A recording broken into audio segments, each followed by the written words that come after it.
In the final days of December 2025, Thran witnessed an event unseen since the Islamic Revolution brought the mullahs to power 47 years ago. Merchants of the Grand Bazaar closed their shops and took to the streets in open defiance of the regime. To grasp the significance of this act, one must understand what the Grand Bazaar represents. It is far more than a marketplace. It is the lifeblood of Persian commerce, a sprawling labyrinth of covered alleys where trade has thrived for over a millennium. Back in 1979, these very merchants, who had helped bankroll the revolution, played a decisive role in bringing down the Shah by halting commerce and paralyzing the economy. For nearly 5 decades, they had served as the financial foundation of the Islamic Republic. Now, they have turned against the system they once helped build. By doing so, they may have issued a symbolic and possibly literal death warrant to the regime. What began as a protest against a collapsing currency has quickly escalated into the largest uprising the country has seen since the revolution itself. With millions flooding the streets across all 31 provinces, the death toll is climbing into the hundreds. Thousands have been arrested, and the internet has been severed nationwide as the regime fights for survival behind a wall of digital silence. President Donald Trump has warned that America is locked and loaded while the exiled son of the last Shah prepares to return to a homeland he fled as a teenager nearly 50 years ago. This is the story of the 20,126 Iranian Revolution, a story of hubris, humiliation, and the terrible arithmetic of regime survival. Before we dive in, why not hit subscribe and drop a like? It really helps out.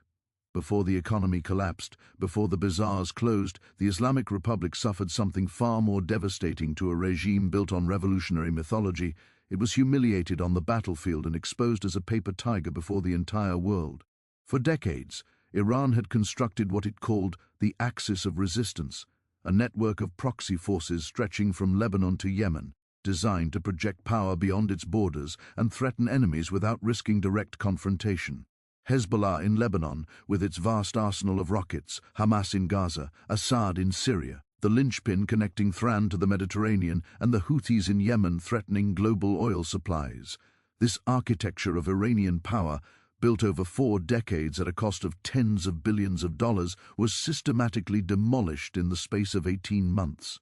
The destruction began in October 2023 when Hamas attacked Israel, triggering a chain of events that would consume Iran's entire regional strategy. Israel responded not just in Gaza, but across the entire axis. By autumn 2024, Hezbollah's command structure had been decapitated. Its leader, Hassan Nasrallah, eliminated along with most of his senior officers. Then in December 2024 came the blow that shattered the axis entirely. The fall of Bashar al-Assad, Iran's closest Arab ally, swept from power by rebel forces in a lightning offensive. Assad had been propped up by Iranian money and blood since 2011. Thran had spent billions keeping him in power, had sent its own soldiers to perish in Syrian streets. Syria was the land bridge connecting Iran to Hezbollah, the corridor through which weapons and fighters flowed to Lebanon. Without it, the axis was severed at its spine. As one analyst observed, there is no axis without access, and Iran had just lost everything. But the worst humiliation was yet to come, delivered not by proxies, but directly to the Iranian homeland itself. On June 13, 2025, Israel launched Operation Rising Lion, and what followed over the next 12 days exposed the Islamic Republic as a military fraud. More than 200 Israeli fighter jets struck over 100 targets across Iran in a single night, hitting the nuclear facilities at Natanz, Fordo, and Isfahan that were supposed to be impenetrable. Israeli operatives assassinated senior Revolutionary Guard commanders and nuclear scientists. The intelligence chief of the IRGC was eliminated. Car bombs detonated across Thailand. Iran retaliated with everything it had. Nearly 900 ballistic missiles and over 1,000 armed drones launched at Israeli cities in the largest such barrage in history. But here is what the Iranian people were never supposed to understand. Despite unleashing their entire arsenal, the damage to Israel was limited. Most missiles were intercepted and neutralized. 28 Israeli civilians perished, a tragedy, but a fraction of what Iran's generals had promised. The asymmetry was devastating and impossible to hide. Then, on June 22nd, the United States entered the war, and the humiliation became complete. American B-2 stealth bombers dropped bunker-buster munitions on the underground nuclear facilities at Fordo and Natanz, sites buried deep beneath mountains of rock and concrete. President Trump declared that the strikes had completely obliterated Iran's nuclear enrichment capabilities, setting the program back by years. The billion-dollar Russian and Chinese air defense systems that were supposed to protect the homeland had failed utterly. Not a single American aircraft was touched. Iran fired missiles at an American base in Qatar in retaliation, but no casualties were reported, and Trump announced a ceasefire the following day. Supreme Leader Khamenei claimed victory, but the Iranian people had eyes. They had seen their military humiliated, their vaunted defenses penetrated like paper. The regime that had built its legitimacy on resistance to America and Israel had been exposed as impotent when actually confronted by its enemies. A wounded regime can survive military defeat if it can feed its people. The Islamic Republic could not. The Iranian economy had been deteriorating for years under the weight of sanctions and mismanagement. But in December 2025, the deterioration became a collapse. On December 28th, the Iranian rial plunged to a record low of 1.45 million to the US dollar. To understand the scale of this catastrophe, consider that in 1979, $1 was worth 70% real. The currency had lost more than 99.9% of its value since the revolution. The savings of an entire generation had been vaporized. Inflation surged to nearly 50%, with food prices rising by an astonishing 72% compared to the previous year. Health and medical goods increased by 50%. The government announced plans to raise taxes further when the new year began in March. The average monthly wage for Iranian workers had fallen to barely $100, far below the $450 that government agencies acknowledged a family needs to survive.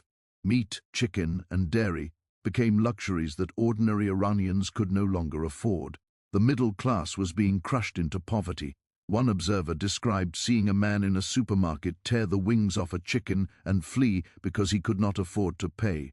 This is what economic collapse looks like in human terms. Thran and other major cities faced hours of water rationing, while rolling electrical blackouts plunged neighborhoods into darkness. Rice importers gathered outside the central bank, warning that the government had failed to allocate currency for food imports for an entire year.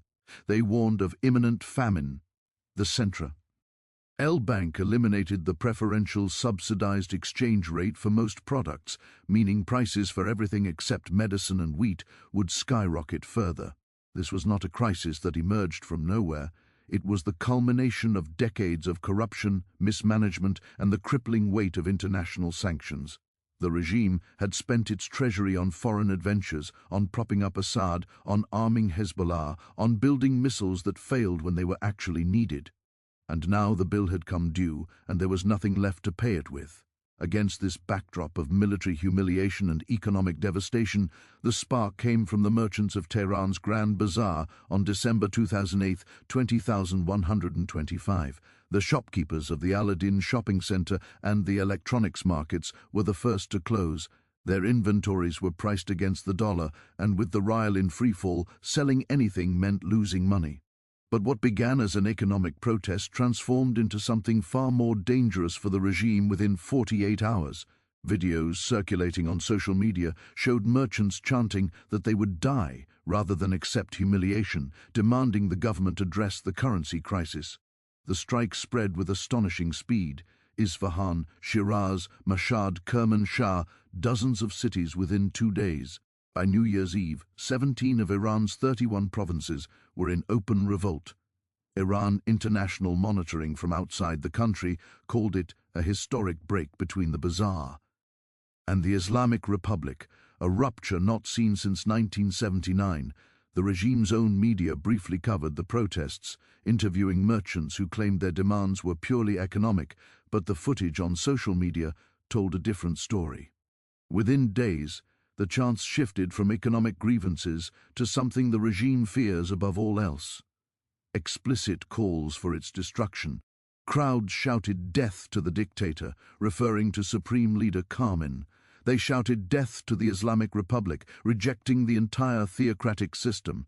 In a direct rejection of the regime's foreign adventures, protesters chanted, "No Gaza, no Lebanon, my life only for Iran." In Mashhad, Iran's second-largest city and home to the holiest shrine in Shia Islam, protesters tore down a massive Islamic Republic flag and ripped it in half. Since you've made it this far, you're clearly enjoying the content, so please hit subscribe and drop a like. It helps more than you think. With that said, let's get back to it. The desecration of the flag in such a religiously significant city carried enormous symbolic weight. Even the spiritual heartland was in revolt. Statues of Qasem Soleimani, the Revolutionary Guard commander venerated by the regime as a martyr, were torn down by angry crowds. A viral trend emerged. Iranian women lighting cigarettes to burn photographs of Khamenei, a deliberate act of defiance against both the supreme leader and the state's control over their bodies. By January 8th, protests had spread to L31 provinces, with demonstrators in over 280 locations, defying the government. Generation Z Iranians, whose political consciousness was forged during the 2022 Mahsa Amini protests, became the most visible force in the streets. Unlike 2022, which was led primarily by women, young men now played a larger role, confronting security forces directly and running battles across the cities. As the uprising gained momentum, an unexpected figure emerged from decades of exile to shape its direction. Reza Pahlavi, the 65-year-old son of Iran's last Shah. To understand Pahlavi, you must understand the tragedy of his family. He left Iran in 1978 to attend flight school in Texas and never returned. His father fled the following year as the revolution consumed everything. After his father's death in 1980, a royal court in exile declared Reza Pahlavi the heir to the peacock throne on his 20th birthday. He has spent 45 years waiting for this moment. On January 6, 2026, Pahlavi issued his first direct call for coordinated action, urging Iranians to chant simultaneously at exactly 8 p.m. on Thursday and Friday evenings. In a video message to his dear compatriots, he praised the demonstrators for their inspiring resistance and noted that larger crowds had forced security forces to flee and increased defections. When the clock struck 8 p.m. on January 8th, neighborhoods across Tehran erupted. The response was immediate and overwhelming.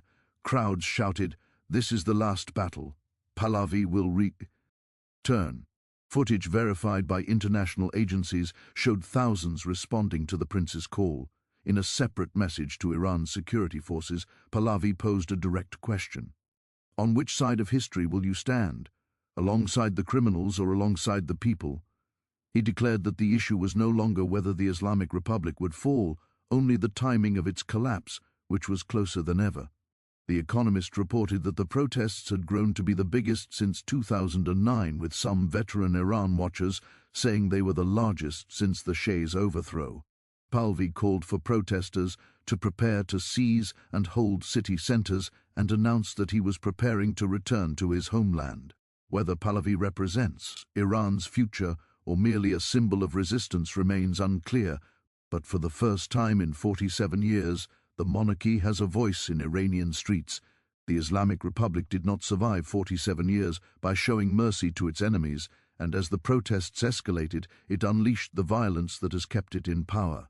Security forces opened fire on demonstrators with live ammunition in cities across the country: Thran, Karaj, Isfahan, Mashhad, Shiraz. In Lordan, Fars news agency reported that 3 people perished when security forces confronted protesters. In Asna, a plainclothes Revolutionary Guard agent shot a 21-year-old in the head. On January 3rd, Supreme Leader Khamenei declared that Rias must be put in their place, signaling that whatever restraint existed had ended. The Revolutionary Guard's Provincial Corps in Loristan announced that the time for tolerance was over, pledging to target protesters without leniency. Iran's Attorney General warned that anyone participating in protests would be considered an enemy of God, a charge punishable by execution under Islamic law. State television broadcast coerced confessions from detainees, including an 18-year-old woman and a 16-year-old girl accused of leading riots. Security forces entered hospitals to arrest the wounded. Tear gas was fired inside medical facilities in Elam and Thran as doctors tried to treat the injured. Medical sources described scenes of horror. Families rushing to collect the bodies of their children, burying them in the same clothes without proper burial rites because they feared arrest. One surgeon reported that the emergency department had received at least 30 people with gunshot wounds to their limbs in a single night. Doctors in Shaba described security forces firing from rooftops, targeting even ordinary pedestrians who were not part of demonstrations. On January 8th, the government imposed a near-total internet blackout, severing the country from the outside world. Experts called it the worst shutdown in Iranian history. The blackout was designed to hide what came next.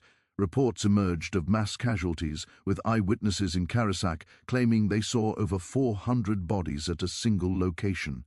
Iran International reported that at least 2,000 protesters had been killed over a 48-hour period. The Norway-based Iran Human Rights confirmed at least 51 deaths, including 8 children. The true death toll may never be known. That is precisely why the regime cut the internet. As the killing intensified, the world's attention turned to Washington, where a president who had just captured a foreign head of state was watching events unfold.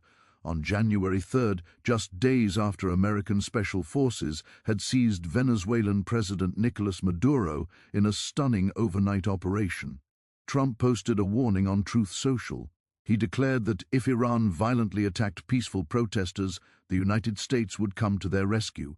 America was locked and loaded and ready to go. Secretary of State Marco Rubio reinforced the message.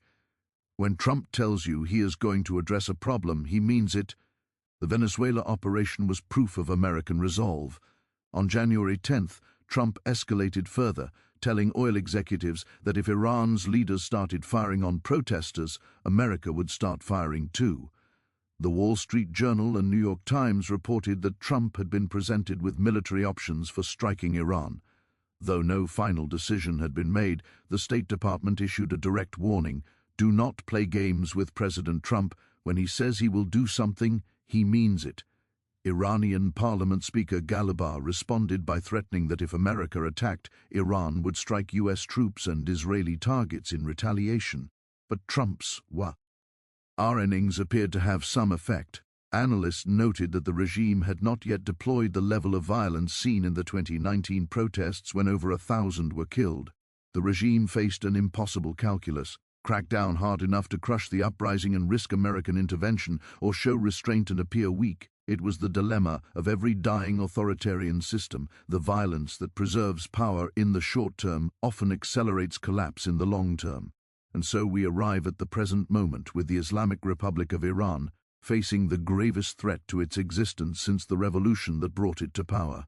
Consider the forces arrayed against the regime: an economy in free fall, a currency worth less than toilet paper, a population that can no longer afford bread, a military humiliated by Israel and America, its vaunted air defenses exposed as worthless, its nuclear program set back by years, an axis of resistance in ruins, its proxies defeated, its allies overthrown, its supply lines severed, a bizarre class that once financed the revolution now financing the revolt against it, a generation of young Iranians who have no memory of the Shah, no investment in revolutionary mythology, and no fear of death. And hovering over everything, the threat of American military power wielded by a president who has already demonstrated his willingness to use it. The question is no longer whether the Islamic Republic is weakened. The question is whether it can survive. History offers some guidance. Authoritarian regimes can endure extraordinary pressure if they maintain internal cohesion and are willing to use unlimited violence. The regime in Thran has survived sanctions, survived previous uprisings in 1999, 2009, 2019, and 2022. Each time it has deployed enough brutality to restore order, but there are signs that this time may be different. The defections that Pahlavi mentioned, the security forces fleeing from crowds, the unprecedented breadth of the protests. When the bazaar turns against a regime, when the merchant class withdraws its support, history suggests the end is near. It happened to the Sheikh, and it may be happening to the mullahs. The internet blackout is itself an admission of fear. A confident regime does not need to hide from its own people the threats of execution, the coerced confessions of teenagers, the firing on hospitals. These are not the actions of a government in control, but of a system in panic. And yet the regime retains formidable tools. The Revolutionary Guard, the besieged militia, the network of informants and enforcers built over 5 decades. It retains the willingness to commit mass murder. The 2019 crackdown proved that. The question is whether murder will be enough this time. What happens in the coming days and weeks will determine not just the fate of Iran, but the balance of power across the entire Middle East. If the Islamic Republic falls, the reverberations will be felt from Beirut to Baghdad to Sa. The entire architecture of Iranian influence will collapse with it. If it survives, it will emerge weakened, isolated, and more dangerous. A wounded animal with nuclear ambitions and nothing left to lose. For the Iranian people who have endured 47 years of theocratic rule, economic strangulation, and international isolation, the stakes could not be higher. They are risking their lives in the streets, facing bullets and batons, and the threat of execution for a chance at freedom that may never come again. And for the watching world, the question is whether we are witnessing the death throes of the Islamic Republic, or merely another chapter in its long and bloody survival. The story will not be written in Washington or Jerusalem, but in the streets of Tehran, Isfahan, and Mashhad, by ordinary Iranians who have decided they would rather stand and die than kneel and live. Whatever unfolds next, one thing is clear. The Islamic Republic of Iran, weakened by war, drained by mismanagement, and abandoned by its own merchants, will never be the same. The regime that once boasted of exporting revolution across the Middle East is now fighting simply to survive within its own borders. The system that claimed divine authority is being judged by its own people and found wanting. The leaders in Thran, who for 47 years told Iranians that their suffering was the cost of resistance, are now learning that the people have decided the price is far too high.